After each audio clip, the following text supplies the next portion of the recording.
말씀드릴 내용은 콘돔. 아, 진짜 가장 많이 사용하잖아요. 그렇죠. 대중적인 가장 대중적이죠. 게 콘돔이죠. 네. 그런데 콘돔에 대한 사람들의 오해가 있어요. 콘돔을 사용하면 거의 100% 피임이 되는 줄 아세요? 그쵸. 다 막아주니까. 콘돔은 성병 예방에는 가장 좋은 방법이고 콘돔 말고는 성관계에서 성병을 예방할 수 있는 게 없어요. 근데 콘돔을 사용했을 때 그냥 대충 썼을 때 실패율이 18%입니다.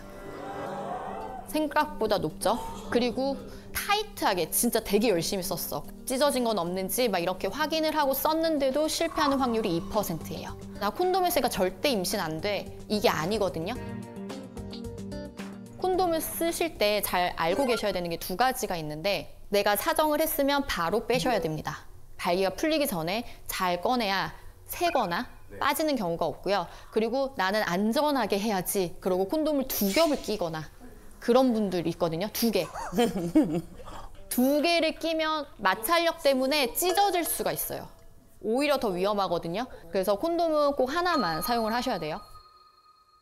그리고 콘돔의 유통기한이 있는 걸 모르시는 분들이 생각보다 많더라고요. 몰랐는데? 제품마다 다르긴 한데 보통 한 3년에서 5년 정도고 이렇게 표기가 되거든요. 이거를 확인을 하시고 사용을 하시고 이 날짜가 지났으면 버려야 돼요. 그런 경우는 정말 찢어질 수 있어요. 아, 삭는구나. 그쵸. 이런 피임 방법은 여러 가지 오늘 설명을 드렸는데 이거를 내가 못할 때가 있잖아요. 후에 발견을 했는데 콘돔이 찢어져 있었거나 뭐 여러 가지 이유가 있을 수 있어요. 이럴 때 우리가 그나마 할 수 있는 최후의 보류가 사후 피임약이죠. 네. 약간 사후 피임약이 이름도 좀 무섭잖아요. 네, 뭔가 죽을 사 같고 인터넷에 봐도 거의 사약같이 써놨어요. 단어가 이거를 먹으면 막 이렇게. 네, 어감이 무서워서. 네, 그리고 이걸 한번 복용하신 분들이 막 저한테 이만큼 DM을 보냅니다.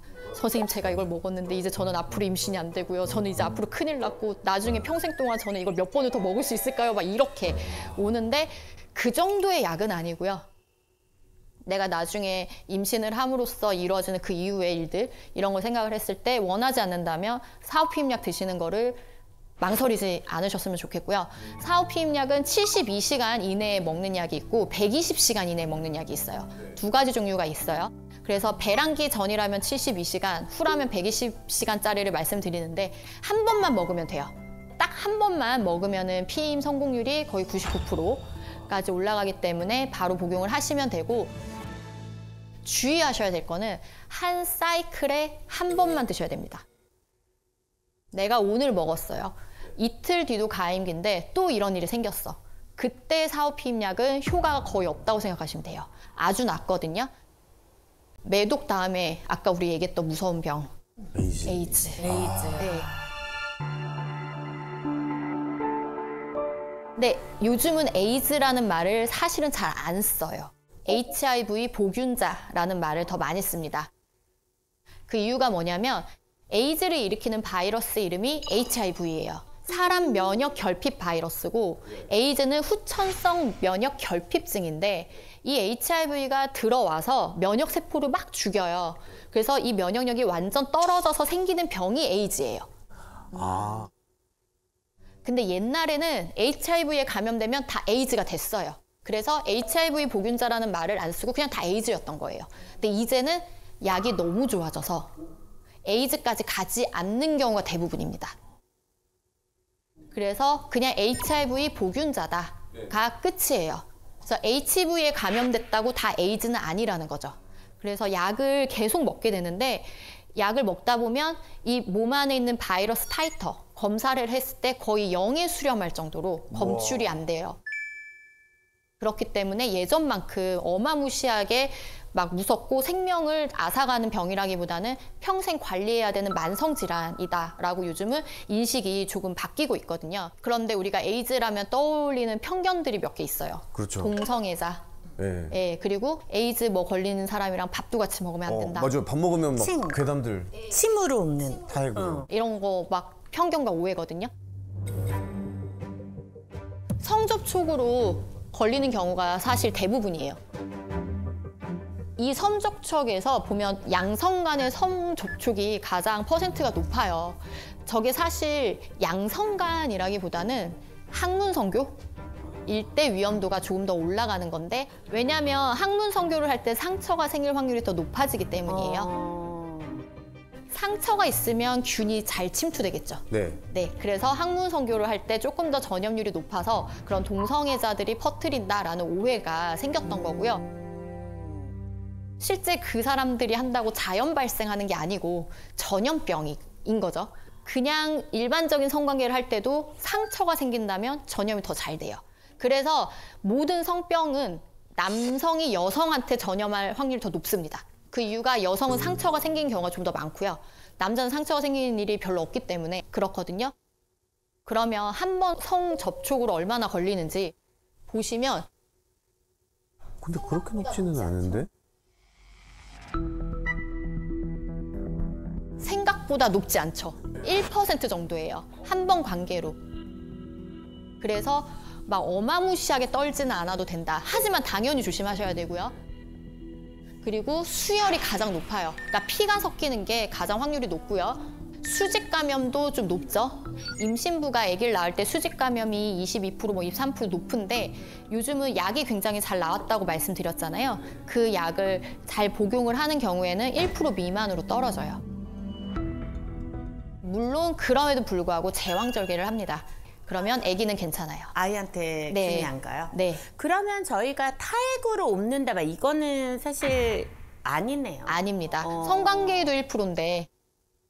그럼 관계를 할 때 네. 콘돔을 끼고 하면은 그런 어떤 그 전염 능력이 없는 건가요? 많이 떨어집니다. 확률이. 만약에 복균자인데 애인이 생겼어요. 애인은 비복균자예요. 근데 두 분이 연애를 할 때는 어떻게 해야 하느냐? 이분은 항바이러스제, HIV 치료제를 복용을 하시고 이 상대는 프랩이라는 약을 먹어요. 예방약이에요. HIV 예방약을 먹고 이렇게 두 분이 관계를 하면 전염률은 거의 0이다. 그러니까 죽는 병이라기보다는 평생 관리하는 병. 네, 이렇게 바뀌고 있습니다. 당연히 그래도 걸리면 안 되니까 항상, 항시 사람을 만날 때 조심하시고 파트너가 바뀔 때마다 검사를 꼭 하시는 걸 추천을 드립니다.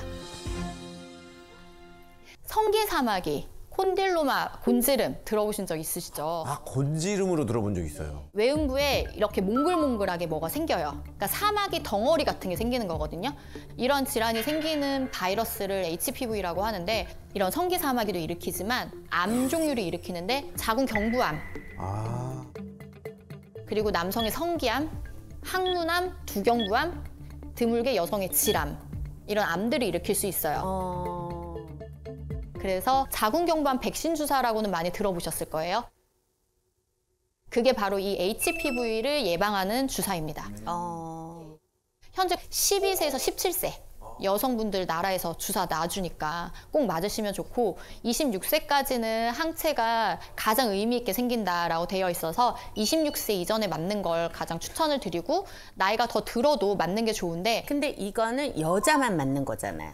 맞아요. 나라에서 해주는 거는. 근데 남자분들은 돈 내고 맞으실 수 있습니다. 맞을 수 있어요? 네, 두경부암이나 성기암, 항문암 예방 효과가 있기 때문에 그럼 둘 다 맞는 게 낫지 않나? 둘 다 맞는 게 좋겠네. 네, 남자도 맞는 게 좋고 해외에서는 실제로 남성분들이 굉장히 많이 맞아요. 두경부암 때문에. 근데 이 HPV는 증상이 아무것도 없어요. 그냥 얘네가 일으키는 증상은 곤지름 아니면 암. 딱 이거. 그래서 내가 갖고 있는지는 검사를 하기 전에 모릅니다. 병이 걸리지 않으면.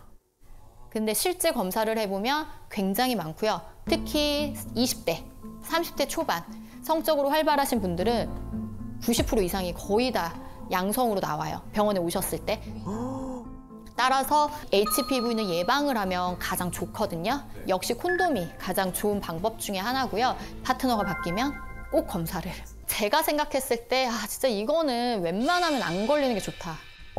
제일 치명적인 건가? 뭐죠? 증상을 가장 많이 일으키는 성매개 질환인데 헤르페스입니다. 저 뭔지 압니다. 네, 입에 입술 네, 옆에 부르터가지고 뭔가 간질간질하다가 뭐가 이렇게 물집 같은 거 생기고 네. 어린이 때 맞아요. 경험했던 분들이 많을 거예요. 입술 같은 경우는 우리가 어린이 때 갖고 있는 경우가 어른들이 내가 헤르페스가 있는 상태에서 아유 이쁘다 하고 뽀뽀했다가 옮겨주는 경우가 많은 거예요. 그 균이 똑같은 균이라는 거죠. 네, 1형, 2형 얘기 들어보셨을 거예요. 중요하지 않습니다. 그냥 얘네 이름일 뿐이고요. 여기에도 다 생길 수 있고요. 외음부에도 둘 다 생길 수 있어요. 그러니까 그냥 단순하게 이렇게 생각하시면 돼요. 성 접촉이든 입술 접촉이든 병변이 있는 부위가 점막에 닿으면 옮는다 라고 생각하시면 돼요. 그래서 처음에 수포가 되고 궤양이 되는데 수포가 생기면 간질간질해요. 엄청. 간질간질하다가 나중에 이렇게 궤양을 만들거든요. 그러면 따갑습니다.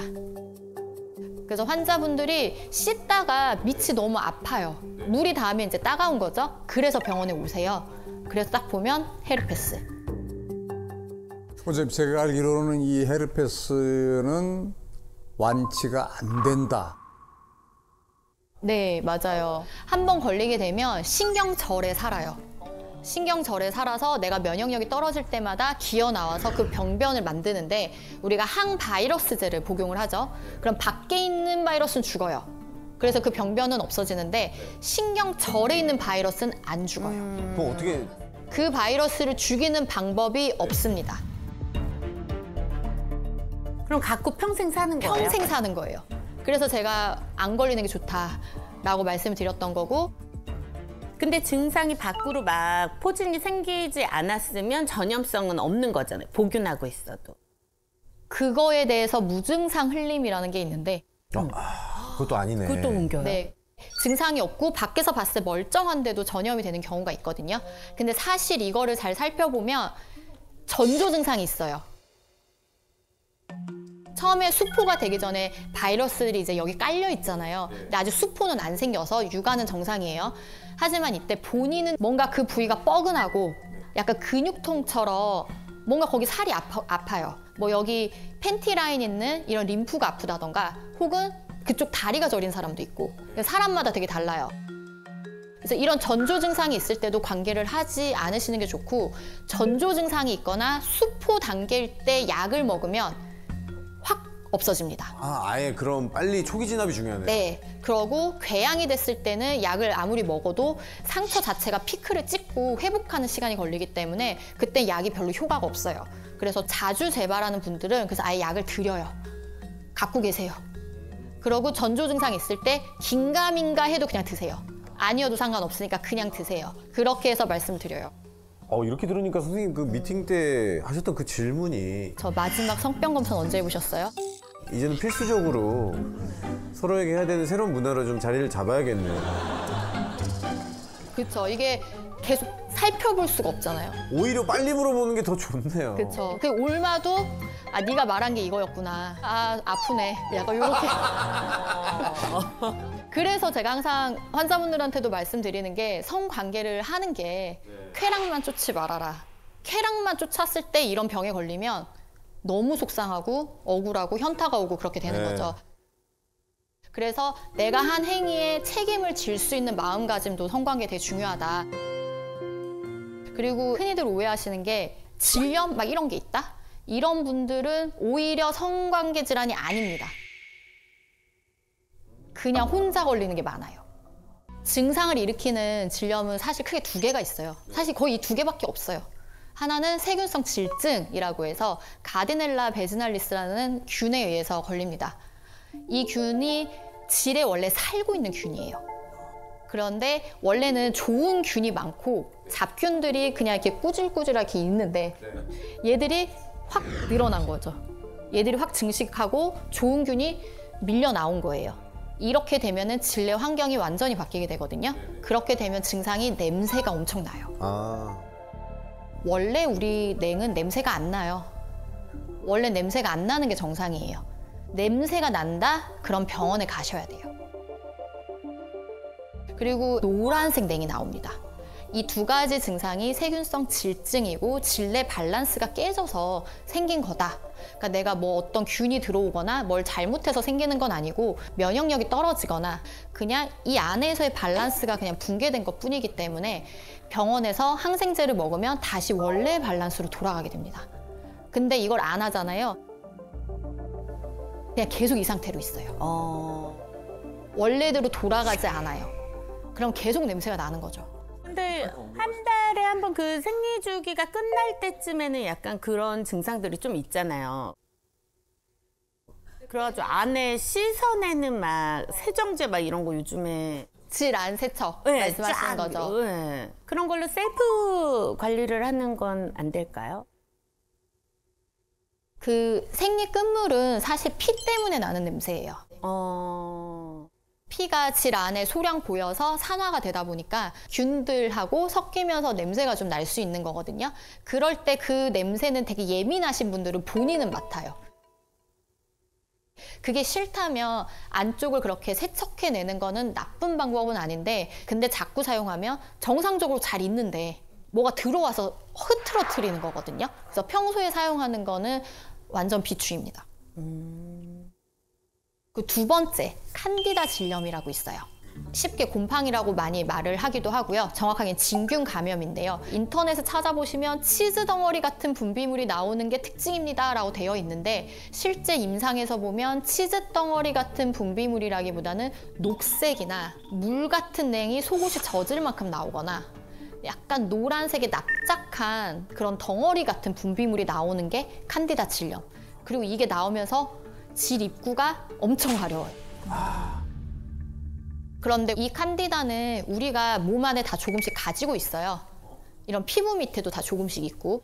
그런데 이렇게 자주 걸리시거나 하는 분들이 있는데 1년에 6번 이상 걸리면 저희가 만성 칸디다라고 하고요. 최근엔 타이트하게 한 3번 걸려도 만성을 의심해봐라 라는 데이터가 있어요. 그래서 만성으로 걸리시는 분들은 이게 몸에 많은 거겠죠. 많고 면역력이 떨어져 있는 거예요. 이런 경우에는 만성에 준한 치료를 따로 하셔야 됩니다. 그리고 막 성관계 할 때마다 이거 걸린다. 그래서 막 남자친구한테 옮은 것 같다. 이렇게 또 병원에 와서 말씀하시는 분들이 계시는데 관계하고 나서는 일시적으로 분비물도 나오고 뭔가 냄새도 나는 것 같고 질염인가? 이렇게 오해하신 경우가 많아요. 근데 콘돔을 쓰지 않고 하는 성관계에서 남성의 쿠퍼액이 여성의 질 안에 다 고여 있게 됩니다. 그리고 여성도 평소보다 분비물이 더 많이 나오게 되죠. 이게 또 다 질 안에 고여 있게 돼요. 그리고 남성의 쿠퍼액은 염기성이고 여성의 질은 산성인데 이 쿠퍼액이 들어옴으로써 이 산도가 깨져요. 그럼 약간 일시적으로 흐트러지겠죠. 그리고 분비물이 고여 있으니까 이게 한 3일, 5일 정도 흘러나와요, 계속. 그리고 막 열심히 냄새를 맡으면 냄새가 나는 것도 같아요. 근데 이 분비물이 밖으로 나오고 젖상균들이 열심히 일을 하고 우리 점액에서 삼출물도 열심히 일을 해서 다시 원래 컨디션으로 바꿉니다. 그래서 아무것도 안 해도 원래대로 돌아간다. 그래서 옮는 게 아니에요. 하지만 관계 후에 질 점막이 자극되니까 세균성 질증도 칸디다 질염도 조금은 더 잘 걸릴 수 있다. 상대 때문은 아니지만 성관계는 원인의 하나일 수 있다. 이렇게 생각하셔야 돼요.